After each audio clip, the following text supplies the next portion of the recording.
California and New York aim to curb diet pill sales to minors. Lawmakers in California and New York are proposing bills that backers hope will encourage the restriction of diet pill sales to children in more states. California and New York are on the cusp of going further than the FDA in restricting the sale of non-prescription diet pills to minors as pediatricians and public health advocates try to protect kids from extreme weight loss gimmicks online. A bill before Governor Gavin Newsom would bar anyone under 18 in California from buying over-the-counter weight loss supplements, whether online or in shops, without a prescription. A similar bill passed by New York lawmakers is on Governor Kathy Hochul's desk.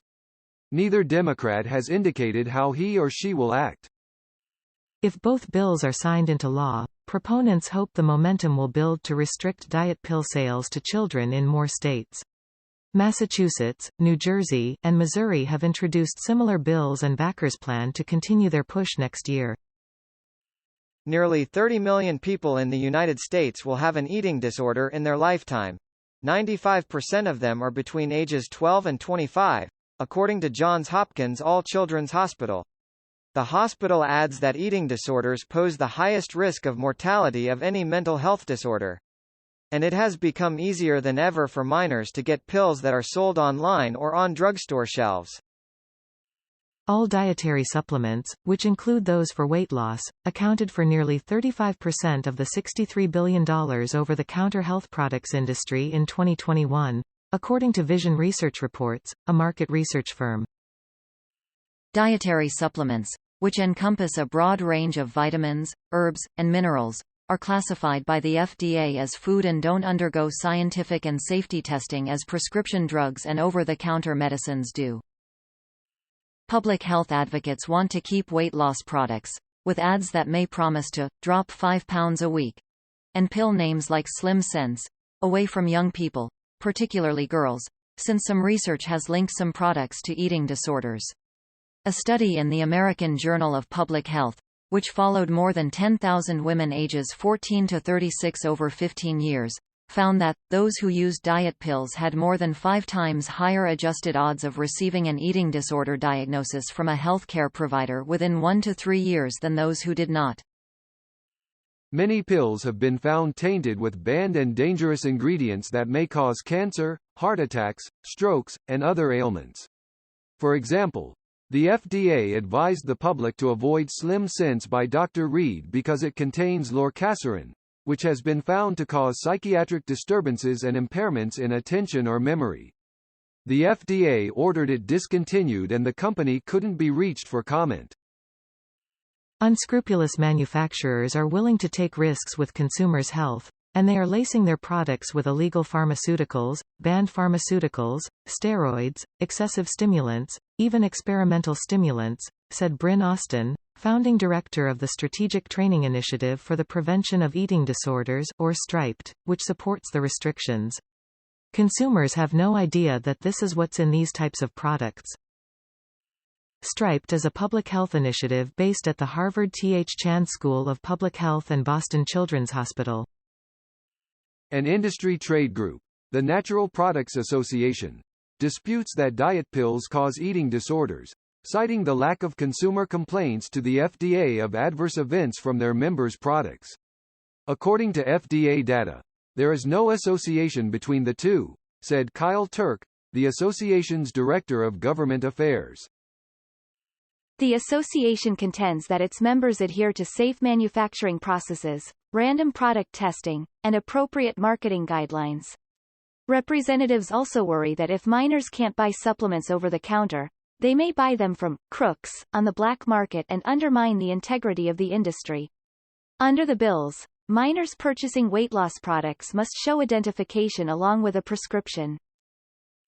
Not all business groups oppose the ban. The American Herbal Products Association, a trade group representing dietary supplement manufacturers and retailers, dropped its opposition to California's bill once it was amended to remove ingredient categories that are found in non-diet supplements and vitamins, according to Robert Marriott, Director of Regulatory Affairs. Children's advocates have found worrisome trends among young people who envision their ideal body type based on what they see on social media. According to a study commissioned by Fairplay, a nonprofit that seeks to stop harmful marketing practices targeting children, kids as young as 9 were found to be following 3 or more eating disorder accounts on Instagram, while the median age was 19. The authors called it a pro-eating disorder bubble. Meta, which owns Instagram and Facebook, said the report lacks nuance, such as recognizing the human need to share life's difficult moments. The company argues that blanket censorship isn't the answer. Experts and safety organizations have told us it's important to strike a balance and allow people to share their personal stories while removing any content that encourages or promotes eating disorders, said Liza Crenshaw, a Meta spokesperson, in an email. Dr. Jason Nagata, a pediatrician who cares for children and young adults with life-threatening eating disorders, believes that easy access to diet pills contributes to his patients' conditions at UCSF Benioff Children's Hospital in San Francisco.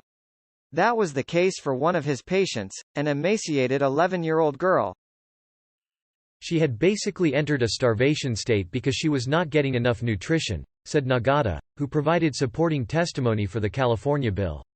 She was taking these pills and using other kinds of extreme behaviors to lose weight.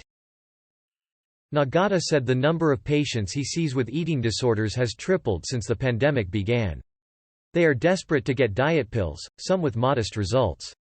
We've had patients who have been so dependent on these products that they will be hospitalized and they're still ordering these products on Amazon, he said.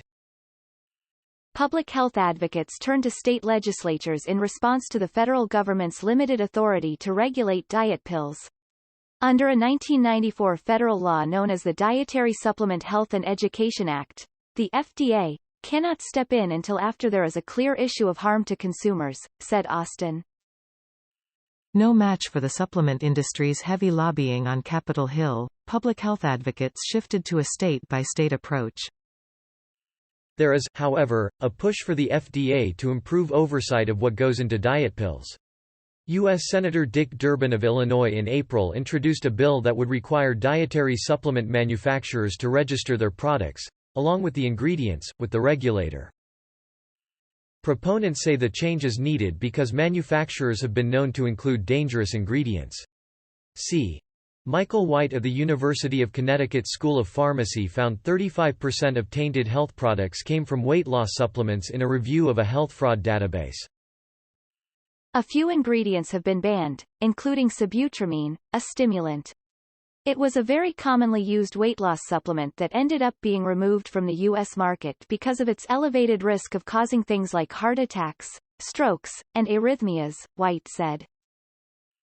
Another ingredient was phenolphthalein, which was used in laxatives until it was identified as a suspected carcinogen and banned in 1999.